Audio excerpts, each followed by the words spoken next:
కడప జిల్లా Badvel TDP, BJP, Janasena ఉమ్మడి అభ్యర్థి రోసన్న మున్సిపాలిటీలోని కోటవీధి మిద్దలపాలెంలో ఇంటింటి ప్రచార కార్యక్రమాన్ని నిర్వహించారు. బద్వేల్ అసెంబ్లీ బీజేపీ అభ్యర్థి రోసన్న కమలం గుర్తుపై, కడప పార్లమెంటు టీడీపీ అభ్యర్థి భూపేష్ రెడ్డి సైకిల్ గుర్తుపై ఓటు వేసి వేయించి అత్యధిక మెజార్టీతో గెలిపించాలని ఓటర్లను అభ్యర్థించారు. ఎన్డీఏ కూటమిలోని టీడీపీ, జనసేన, బీజేపీలను బలపరచాలని అన్నారు. రాష్ట్రంలో సంక్షేమం, అభివృద్ధి సక్రమంగా కొనసాగాలంటే చంద్రబాబు నేతృత్వంలోని ఎన్డీఏ ప్రభుత్వ ఏర్పాటుతోనే అది సాధ్యమవుతుందని తెలిపారు. ఈ క్యాన్వాస్లో ప్రజల స్పందన బ్రహ్మాండంగా ఉంది. సో మేము ఖచ్చితంగా మంచి మెజార్టీతో గెలవబోతున్నాం.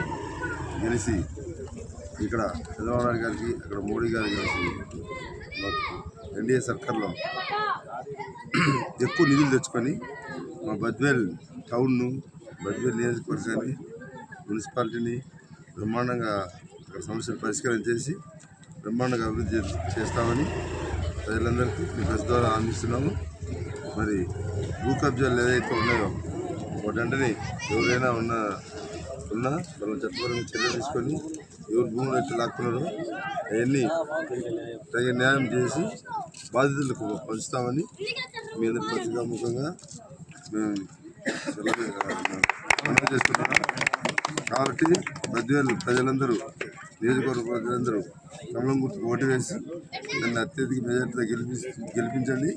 నేను మీకు ఎప్పుడు అందుబాటులో ఉంటానని, మీ సమస్యలన్నీ పరిష్కరిస్తానని, మీకు ఏ ఇబ్బంది వచ్చి నేను ముందుతానని మరొకసారి కమలం గుర్తుకు ఓటు వేయాలని కోరుకుంటూ సెలవు తీసుకుంటున్నాను. ముఖ్యంగా మా ఎన్డీఏ అభ్యర్థి బొజ్జా రోసన్న గారికి ముందస్తు అభినందనలు తెలియజేస్తున్నాము. ఎందుకంటే నియోజకవర్గ వ్యాప్తంగా తిరుగుతున్నాము, ఎక్కడ చూసినా కూడా బొజ్జా రోసన్న గెలుపు ఖాయమని చెప్పేసి చెప్తున్నారు. నియోజకవర్గంలోని అన్ని మండలాల్లో నేను పర్యటించినాను. ఆయన అదృష్టవంతుడు బొజ్జా రోసన్న గారు. ఆయన ఏ టైంలో రాజకీయంగా అడుగుపెట్టినాడో ఆ రోజే ఆయన